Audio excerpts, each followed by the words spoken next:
اعتکاف بیٹھنے والوں رکوع اور سجدہ کرنے والوں کے لیے انتہرا بیتیا، تم دونوں باپ اور بیٹے میرے گھر کو پاک اور صاف، بیتیا میرا گھر۔ تو یہ اللہ تعالیٰ کا گھر خانہ کعبہ شریف کو کہتے ہو یا نہیں کہتے ہو؟ عربی میں بیت اللہ کا معنی کیا ہے؟ اللہ کا گھر۔ اللہ کو گھر کی کیا ضرورت ہے؟ اللہ پاک کو گھر کی کوئی احتیاج نہیں، کوئی ضرورت نہیں ہے، لیکن چونکہ روئے زمین پر جتنے گھر ہیں ان سارے گھروں میں سے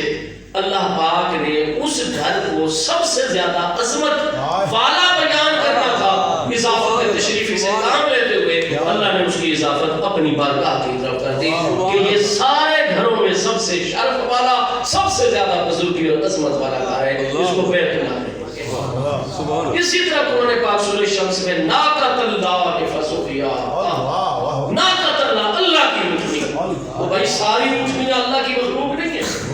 قرآن فرما رہے للہ میراث السماوات والارض، زمین و آسمان کی ہر چیز اللہ کی میراث اور اللہ تعالیٰ کی ملکیت ہے۔ تو حضرت صالح علیہ السلام والی اونٹنی وہ اللہ کی مخلوق نہیں ہے، وہ اللہ کی میراث اور اللہ کی ملکیت نہیں ہے۔ ساری اونٹنیاں اللہ کی ملکیت ہے، حقیقی میں ساری اونٹنیاں اللہ پاک کی پیدا کرتا ہے، لیکن اس دور کے اندر چونکہ ابھی محبوب کی اونٹنی قصبہ شریف دنیا میں نہیں آئی تھی، جب محبوب کی جلوہ گری ہو گئی تو پھر محبوب کی اونٹنی سب اونٹنیوں میں اعلیٰ ہے۔ لیکن صالح علیہ السلام کے دور میں روئے زمین میں چونکہ معجزے کے طور پر پہاڑ میں سے قوم نے کہا جی آپ اللہ کے سچے نبی ہیں جی، تو جناب ہمارے بڑے بڑے آبشار، بڑے بڑے چشمے اور بڑے بڑے اونٹنیاں اور اونٹ ہیں ہمارے پاس، اعلیٰ ترین دنیا کی نسل کے قیمتی ترین، اور ہم انہیں پالتے ہیں، خوش ہوتے ہیں، ان پر سواری کرتے ہیں، گوشت کھاتے ہیں، اور جس کے پاس اونٹ اونٹنیاں زیادہ ہو وہ بڑا ہم میں مالدار ہوتا ہے۔ تو مہربانی کیجیے ذرا یہ جو پہاڑ ہے نا اس میں سے بولتی ہوئی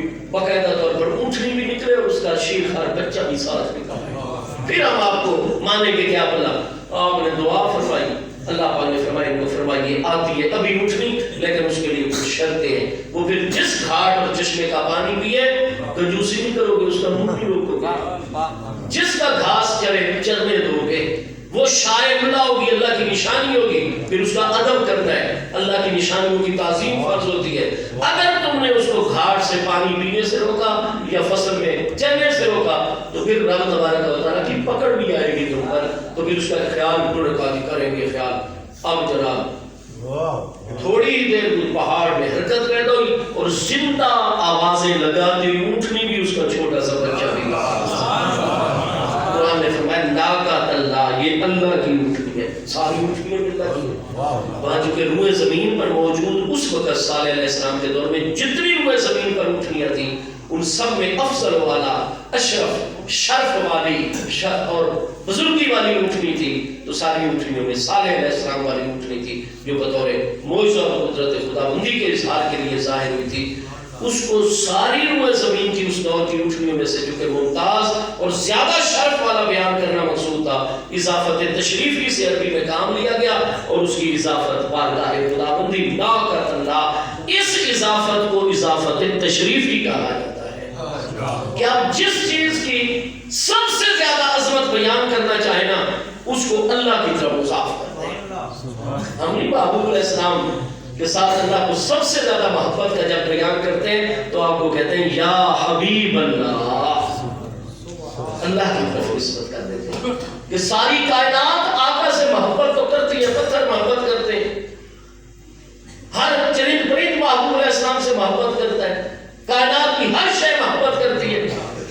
لیکن سب سے زیادہ محبوب سے محبت اللہ پاک کی محبت ہے۔ اللہ پاک فرماتا ہے تمہاری عبادتیں تب قبول ہوگی جب میرے محبوب کا در آپ کو حبیب اللہ، یہ اس اضافت کو اضافت تشریفی کہا جاتا ہے، یعنی جب کسی چیز کا سب سے زیادہ شرف بیان کرنا ہو اس کو اللہ کی طرف منسوب کر دیتے ہیں۔ یہاں یہ اضافت بازیہ نہیں ہے، جیسے کہتے ہیں خاتم و فضہ